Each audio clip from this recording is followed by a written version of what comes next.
네, 반갑습니다. 물리치료사 임원환입니다. 이번 주제는 운동의 적정량입니다. 대체 운동을 얼마나 해야 되느냐라고 하는 부분인데요.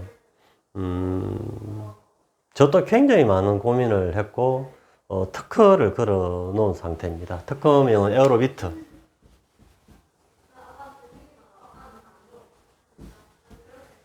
우리가 최대 산소 섭취량, 이게 이제 사람마다 최대 산소 섭취량이 달라요. 우리가 이제 트레드밀에 올려서 운동 강도를 계속 올라가게 되면 맥박수가 거의 운동 강도에 맞춰서 팍팍팍팍 튕겨 올라가게 되는데요. 무한정 올라가는 것이 아니라 어느 분기점이 지나면 운동 강도를 올림에도 불구하고 심박수가 증가하지 않는, 네, 분기점이 나타나게 되는데요. 이게 운동 강도가 되겠고요. 이게 심박수가 되겠죠.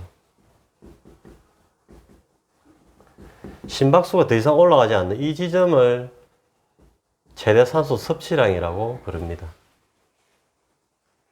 그래서 그죠?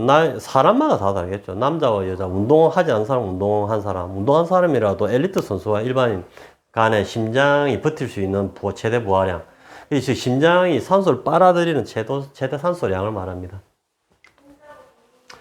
그건 한계가 있다. 그래서 최대 산소 섭취량이 높으면 높을수록 심장 부하량이 높다라는 것을 알 수가 있죠. 그래서 박지성 선수 같은 경우에는 2개의 심장을 가진 선수라고 알려져 있었는데 그만큼 이런 최대 산소 섭취량이 높았다라는 것을 말을 하는 것이죠. 근데 우리가 이제 이러한 심장 기능이 각자가 다 다름에도 불구하고 운동은 누구에게나 천편일률적으로 시키고 있는 이 현실. 그죠? 그래서 운동을 시킬 때 그 사람의 심장 기능에 맞게 운동 강도를 올려나가야 한다. 라는 것입니다. 그렇죠. 현실적으로 불가능하잖아요. 실제로 제가 치는 테니스 클럽에서도, 네, 협심증으로 3명이 실려가 갔으니까. 물론 다행히 다시 게임을 하고 있긴 하지만 얼마나 놀랬겠어요. 누구에게나 운동이 버틸 수 있는 그 부하 한계량이 있습니다. 그 한계량을 초과하게 되면 심장을 멈추게 되는 것입니다. 우리가 만약에 자동차를 타고 속도를 올려갈 때 무한정 올려가지를 못한다는 것입니다. 그 차에 들어가 있는 엔진, 그 배기량만큼만 올려가는 것이듯이 인간의 또한 심장이 펌핑을 해내는 그 부하량만큼 운동을 해줘야 된다라고 하는 것인데 이것이 쉽지가 않다라는 것입니다. 그래서 운동을 처방을 하게 되면 누구에게는 과부하가 되어버리고요. 어떤 사람에게는 운동 효과가 없는 상황이 발생을 하더라라는 것입니다. 그래서 이것을 시스템적으로 만들어낼 수 없을까 계속 고민을 했고요. 저는 이 최대 산소 섭취량에 포커스를 뒀습니다. 근데 최대 산소 섭취량을 측정을 하려면은, 산소 섭취기를 입에 딱 물고 트레드밀에서 강도를 계속 올려가야 되는데요. 일반 대중으로서는 그게 불가능하다는 것입니다. 그래서, 적정 운동 강도를 측정하는 공식이 있어요. 그 공식을 그 키트 안에 내장을 했습니다. 제가.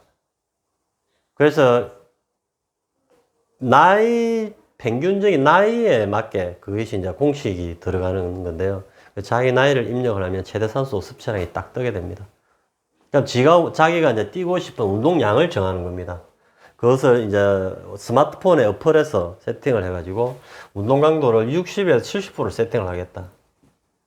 이렇게 하면 최대 맥박수에서 60에서 70%까지 움직임이 일어나게 됩니다.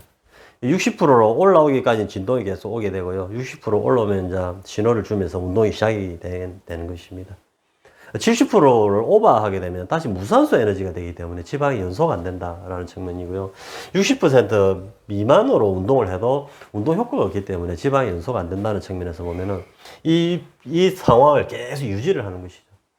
그래서 스마트워치인데요. 손목에 찬 시계에서 계속 사인을 주게 된다는 것입니다. 그 사인을 받아가면서 그 일반 대중들은 운동을 하면 되는 것입니다.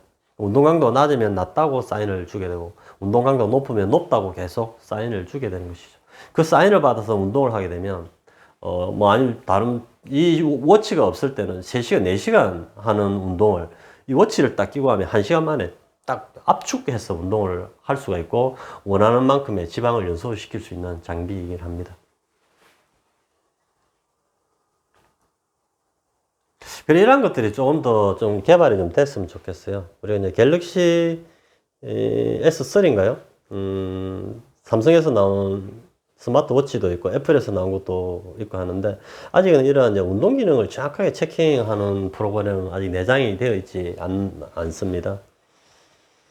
물론 제가 뭐 특허를 갖고 있긴 하지만은, 이거 스마트워치 개발에 나서려고 몇 번 시도를 했는데, 아직은 못하고 있는 상황들입니다. 혹시 제 영상을 듣고 혹시 아이디어가 떠오른다든지 이것을 구현해낼 수 있는 방법이 있는 분이 계시다면은 연락을 한번 주십시오. 같이 한번 만나서 한번 머리를 한번 맞대 볼 기회가 있길 바랍니다. 네, 이상으로 마치겠습니다. 감사합니다.